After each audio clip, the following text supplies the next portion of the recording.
प्यारे बच्चों, जब शाम होती है तो उस समय एक किसान क्या काम करता है। किसान शाम के समय दिन भर का कार्य करके अपनी थकान को मिटाने के लिए थोड़ी देर बैठ जाता है और दिन भर जो कार्य किया है उसके बारे में थोड़ा विचार भी करता रहता है। आज का जो पाठ है उसका नाम है शाम एक किसान और इसके कवि का नाम है सर्वेश्वर दयाल सक्सेना। देखिए, कविता इस प्रकार से है। आकाश का साफा बांधकर सूरज की चिलम खींचता बैठा है पहाड़, घुटनों पर पड़ी है नदी चादर सी, पास ही दहक रही है पलाश के जंगल की अंगीठी। अंधकार दूर पूरब में सिमटा बैठा है भेड़ों के गले सा, अचानक बोला मोर जैसे किसी ने आवाज़ दी, सुनते हो। चिलम ओंधी, धुआं उठा, सूरज डूबा, अंधेरा छा गया। यहाँ सर्वेश्वर दयाल सक्सेना जी ने इस छोटी सी कविता के माध्यम से एक किसान का जैसा स्वभाव और उसका एक वर्णन, यहाँ जो स्वभाव होता है उसका वर्णन यहाँ एक पहाड़ के माध्यम से किया। पहाड़ के यहाँ कवि ने प्राकृतिक सौंदर्य का चित्रण किया है, प्रकृति से उन्हें प्रेम है और पहाड़ को एक किसान की तरह बता करके यहाँ एक पहाड़ का वर्णन किया हुआ है। आप समझ गए होंगे, यहाँ एक किसान का वर्णन नहीं किया है, पहाड़ को किसान बताया हुआ है, जबकि पहाड़ किसान नहीं होता है। यहाँ आप देखेंगे कि क्या पहाड़ कभी पगड़ी नहीं लगाता है, पहाड़ कभी चिलम नहीं उठाता है, उसके जो है जहाँ ये चादर सी ओढ़ करके घुटनों पर नहीं बैठता है, परंतु कवि ने मानवीकरण, इसको बोलते हैं मानव की तरह वर्णन किया हुआ। तो मानवीकरण का प्रयोग करके इस कविता के द्वारा पहाड़ को एक बहुत ही सुंदर तरीके से प्रस्तुत किया हुआ है। तो यहाँ आपने पहले इसका प्रसंग लिख लेना है कि प्रस्तुत पद्यांश हमारी पाठ्य पुस्तक वसंत भाग 2 से ली गई है। इस कविता का नाम शाम एक किसान है। इसके कवि का नाम क्या है? सर्वेश्वर दयाल सक्सेना, सर्वेश्वर दयाल सक्सेना है। आगे इन पंक्तियों में कवि ने पहाड़ के प्राकृतिक सौंदर्य का वर्णन किया हुआ है। सरलार्थ क्या लिखना है? कवि कहता है कि शाम के समय पहाड़ ऐसा बैठा हुआ पहाड़ ऐसा प्रतीत होता है जैसे एक किसान अपने खेतों के एक किनारे पर बैठा हुआ हो और उस पहाड़ के ऊपर ऐसा प्रतीत हो रहा है जैसे कि उसने एक पगड़ी बांध कर रखी हो, साफा पगड़ी, आकाश की पगड़ी बांध करके उसने रखी हुई है और वह चिलम खींच रहा है। किसकी? सूरज की चिलम को खींच रहा है। वैसे बैठा हुआ पहाड़ ऐसा प्रतीत हो रहा है जैसे उसने आकाश की तो पगड़ी बांधी हुई हो और सूरज की वह चिलम खींच रहा हो। चिलम का अर्थ है जो कि एक हुक्के को पीने के लिए काम की ली जाती थी। पहले के समय में लोग उसी से जो है एक हुक्का पीते थे और उसमें ऊपर एक कटोरी सी होती थी, उसमें जो है आग डाली जाती थी, उसमें थोड़ा तंबाकू डाला जाता था, वही उसको बोलते हैं चिलम। तो उस सूरज ऐसे प्रतीत हो रहा है जैसे अंगारा रखा हुआ वहाँ हो और चादर की उसके पहाड़ के घुटनों पर जो ये नदी बह रही है ऐसे प्रतीत हो रही है जैसे उसने अपने घुटनों पर चादर ओढ़ ली हो। नदी चादर के समान प्रतीत हो रही और पास ही देख रही है पलाश के जंगल की अंगीठी और उसी घुटनों के नज़दीक ही पलाश के पेड़ों के फूल जंगल में अंगीठी की तरह जलते हुए प्रतीत हो रहे हैं। पास ही जो है पलाश के फूल जंगल में अंगीठी की तरह, अंगीठी में आग जैसे रखी हो उस तरह से वो लाल फूल इस समय शाम के समय प्रतीत हो रहे हैं। अंधकार दूर पूर्व में और पश्चिम में सूर्यास्त हो रहा है तो पूरब की ओर धीरे धीरे अंधकार बढ़ता जा रहा है। तो पूरब की ओर धीरे धीरे अंधकार बढ़ रहा है। ऐसे लग रहा है जैसे कि भेड़ों का समूह सा भेड़ों का समूह वहाँ सिमट करके इकट्ठा हो करके बैठा हुआ हो। इस तरह से आपने इसका सरलार्थ करना है। अगले का, अचानक बोला मोर, और उसी समय जैसे जैसे अधिक अधिक शाम बढ़ती गई तो उसी समय अचानक एकदम आवाज़ आई और मोर बोल उठा, जैसे कि किसी ने आवाज़ दे दी हो। सुनते हो? जैसे खेत में मान लीजिए किसान कार्य कर रहा है तो उसको वापस बुलाने के लिए उसकी पत्नी उसे आवाज़ देती हो कि सुनते हो। उसी समय ऐसा प्रतीत हो रहा था कि जिस मोर ने जैसे ही आवाज़ लगाई अचानक से शाम के समय, तो ऐसे लगा जैसे किसी ने पहाड़ को भी आवाज़ लगाई हो कि सुनते हो। चिलम औंधी। अब क्या हुआ? औंधी, औंधी का मतलब उल्टना, उल्टी हो गई। चिलम उल्टी हो गई और उल्टी होने से धीरे धीरे धुआं उठने लग गया। सूरज डूब गया, सूरज डूबने लग गया और धीरे धीरे धीरे अब पश्चिम में भी अंधेरा छा गया। यहाँ पर जो है बहुत ही सुंदर वर्णन किया हुआ है। सबसे बड़ी बात है कि आप देख सकते हैं यहाँ पर चादर सी, गले सा, ऐसे वर्णन किए हुए जो कि यहाँ रूपक अलंकार होते हैं। इसको रूपक अलंकार कहते हैं। ये रूपक अलंकार का प्रयोग यहाँ किया हुआ है। तो इस तरह से यहाँ कवि ने कहने का अर्थ क्या है, भावार्थ में आप लिख सकते हैं, कवि इस कविता के माध्यम से पहाड़ का पहाड़ के प्रति प्रेम और पहाड़ का सौंदर्य प्रेम वर्णन यहाँ कर रहे हैं। ठीक है, प्राकृतिक चित्रण यहाँ किया हुआ है। कवि ने यहाँ क्या किया हुआ है? प्राकृतिक चित्रण किया हुआ है, वो भी मानवीकरण अलंकार के द्वारा, क्योंकि मानव की तरह यहाँ पहाड़ को बताया हुआ है। जबकि पहाड़ ना तो कोई पगड़ी बांधता है, ना ही वो चिलम खींचता है, परंतु मानव की तरह बैठा हुआ भी बता दिया गया है। तो मानवीकरण अलंकार इसको कहते हैं, जब मानव की तरह किसी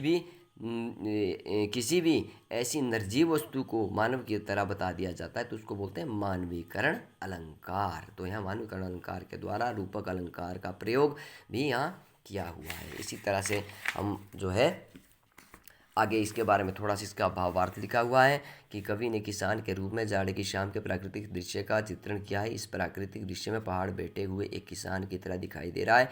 आकाश उसके सिर पर बंधे साफे के समान, पहाड़ के नीचे बहती हुई नदी, घुटनों पर रखी चादर सी, पलाश के पेड़ों पर खिले लाल लाल फूल, जलती अंगीठी के समान, पूर्व क्षितिज पर घना होता अंधकार, झुंड में बैठी भेड़ों जैसा पश्चिम दिशा में डूबता सूरज चिलम पर सुलगती आग की भांति दिख रहा है।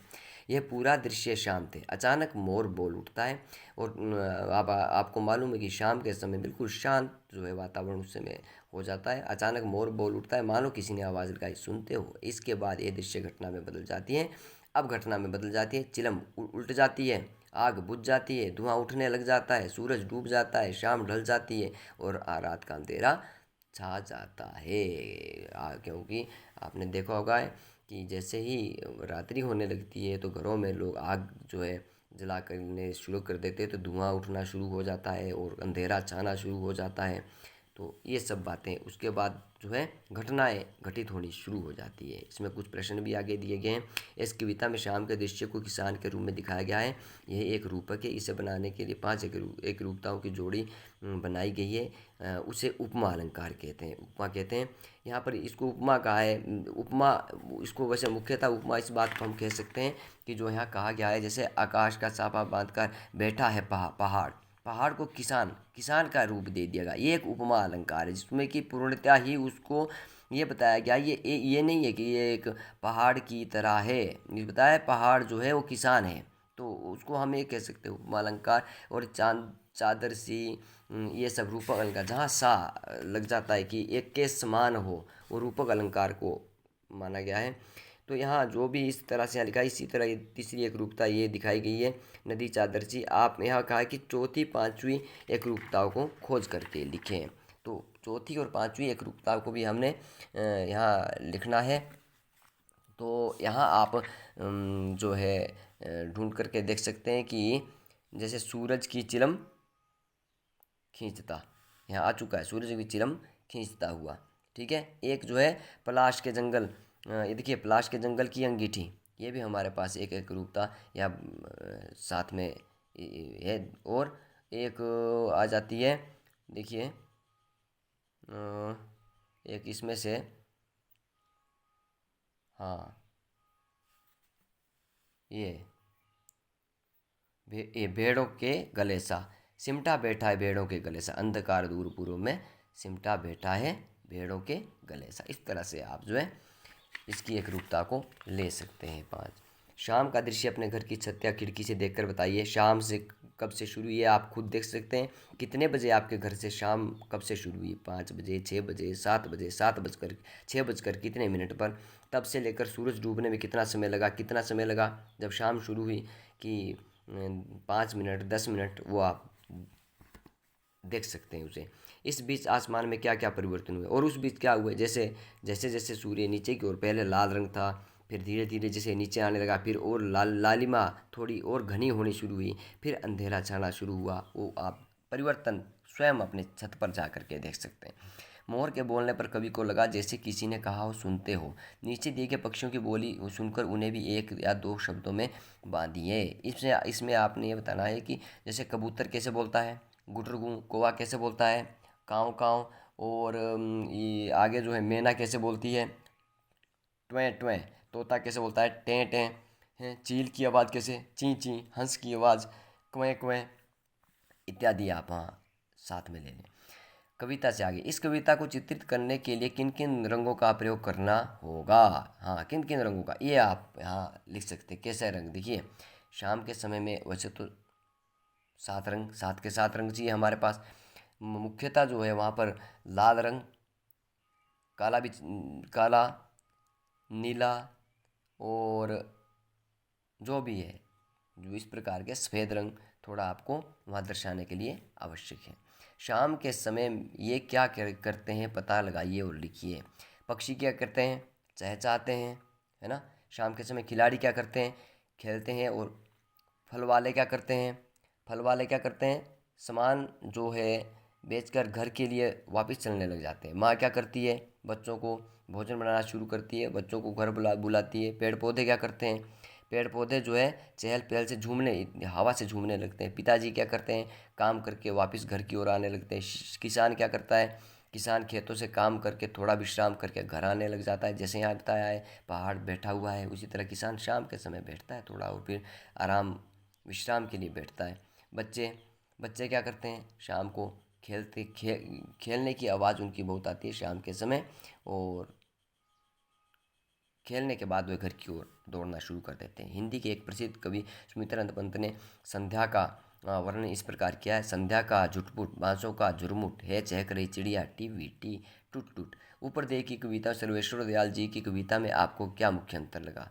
देखिए सुमित्रानंद पंत जी ने यहाँ जो एक कविता लिखी है, यहाँ भी प्रकृति का चित्रण है। संध्या का झुटपुट, बांसों का झुरमुट, है चहक रही चिड़िया, टी टूट टूट। तो यहाँ भी आप देख सकते हैं प्रकृति का ही चित्रण है। संध्या का समय, बांस का, प्रकृति के बारे में वर्णन यहाँ किया हुआ है। और सर्वेश्वर दयाल जी की हम कविता है हमारे पास ये दी हुई, ये भी इसमें भी यहाँ भी यही चीज़ दिया है, परंतु यहाँ पहाड़ को मानव की तरह बताया हुआ है। और इन्होंने सीधा जो जैसे है संध्या झुटपुट, बांस झुरमुट हो रहे हैं, चहक रही है चिड़िया, जैसे चिड़िया चहकती है, वहाँ कोई और अलग चीज़ नहीं है। तो यहाँ जो है क्या है, प्रकृति का सीधा वर्णन किया हुआ है। और वहाँ इसमें सर्वेश्वर दयाल सक्सेना जी की शाम एक किसान में मानवीकरण किया हुआ एक मुख्य अंतर ये है। अनुमान और कल्पना, शाम के बदले यदि आपको एक कविता सुबह के बारे में लिखनी हो तो किन किन चीज़ों की मदद लेकर अपनी कल्पना को व्यक्त करेंगे? नीचे दी गई कविता की पंक्तियों के आधार पर सोचिए। पेड़ों के झुंझुने बजने लगे, लुढ़कती आ रही है सूरज की लाल गेंद, उठ मेरी बेटी सुबह हो गई। ये सर्वेश्वर दयाल सक्सेना जी ने एक कविता यहाँ लिखी हुई थी। तो यहाँ पर जो है ये जो है सुबह के बारे में कहा हुआ है कि सुबह के बारे में यदि आप लिखना चाहते हैं तो इसके बारे में आप कल्पना करके लिखिए। तो क्या क्या व्यक्त करना चाहेंगे आप इसमें, है ना। तो इसमें सुबह का वातावरण, सुबह का वातावरण लिखना पड़ेगा। लालिमा कैसी है सुबह की, सुबह कैसी कैसी चहचहाट होती है, पक्षियों की चहचहाट होती है, और सूर्य की लालिमा और रोशनी कैसे कैसे बढ़नी शुरू हो जाती है, और सुबह का जो भी सुबह चहल पहल होती है, उन चीज़ों को दो तीन बातों को आप ध्यान में रखते हुए ऐसी ही एक कविता अपने माध्यम से बना सकते हैं कि सुबह से मान लो आप अपने भाई या बहन को जगा रहे हो, तो किस तरह से आप उसको आगे बना सकते हैं। उसमें दो तीन बातों का ध्यान रखना पड़ेगा कि सुबह पक्षियों की चहचहाट, हवा की चहल पहल, सूर्य की रोशनी, सुबह की जो है सूर्य की रोशनी, और ये कुछ एक बातें साथ में लेकर के कविता को बनाइए। तो ये आप अपने ही आधार पर बना सकते हैं। कोशिश कीजिएगा बनाने की। भाषा की बात नीचे लिखी पंक्तियों में रेखांकित शब्दों को ध्यान से देखिए। घुटनों पर पड़ी है नदी चादर सी, सिमटा बैठा है भेड़ों के गले सा, पानी का पर्दा सा मेरे आसपास था हिल रहा, मंडराता रहता था एक मरियल सा कुत्ता आसपास, दिल है छोटा सा छोटी सी आशा, घास पर फुदकती नन्ही सी चिड़िया। इन पंक्तियों में सा या सी का प्रयोग व्याकरण की दृष्टि से कैसे शब्दों के लिए हो रहा है। तो यहाँ पर आप देख सकते हैं, जैसे घुटनों पर पड़ी है नदी चादर सी, ये एक कविता की पंक्ति है जो कि कविता के माध्यम से लिखी गई है। जब कविता को हम लिखते हैं तो उसमें वाक्य की अशुद्धता का ध्यान नहीं होता है। तो यहाँ इसको यदि सही रूप में लिखेंगे तो कैसे लिखेंगे कि नदी घुटनों पर चादर के समान पड़ी हुई लग रही थी। ठीक है, के समान, तो चादर सी का क्या अर्थ बना, के समान। इसी तरह से इसको भी भेड़ें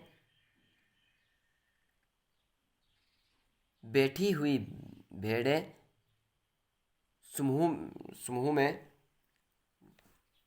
भेड़ों के गले सा, गले सा, गले सिमटा बैठा है भेड़ों के गले सा। ठीक है, कि भेड़ों के समूह के समान बैठा हुआ प्रतीत हो रहा है। ठीक है, तो यहाँ भी के समान इसका अर्थ बनता है। और इसी तरह से